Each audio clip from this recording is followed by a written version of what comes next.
Russia vetoes UN resolution to halt Aleppo airstrikes. Russia vetoed the United Nations Security Council resolution Saturday that demanded a halt to Syrian government air attacks in Aleppo and called for access for humanitarian aid. The British ambassador to the United Nations, Matthew Rycroft, accused Russia of abusing its veto power. In the end, no resolution of this Security Council can end this war. The only thing that can end this war is a change of policy in Moscow, he said after the veto. A separate counter-resolution by Russia that did not call for a halt in airstrikes on Aleppo failed to get the necessary votes to pass. It was one weird day at the council, Russian Ambassador Vitaly Churkin said after the failed vote on his veto. He called it a strange spectacle.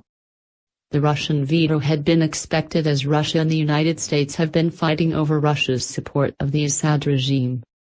Friday, U.S. Secretary of State John Kerry said airstrikes by Syrian troops with Russian support should be investigated as war crimes as they hit hospitals and civilians. This is a targeted strategy to terrorize civilians and to kill anybody and everybody who is in the way of their military objectives, Kerry said. French Foreign Minister Jean-Marc Ayrault also condemned the attacks and said the conflict has reached a moment of truth for the Council. Syria's regime says it is targeting terrorists in besieged Aleppo, a stronghold of opposition forces fighting the regime.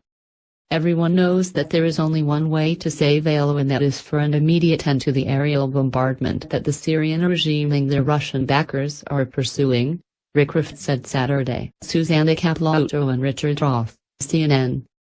October 8, 2016.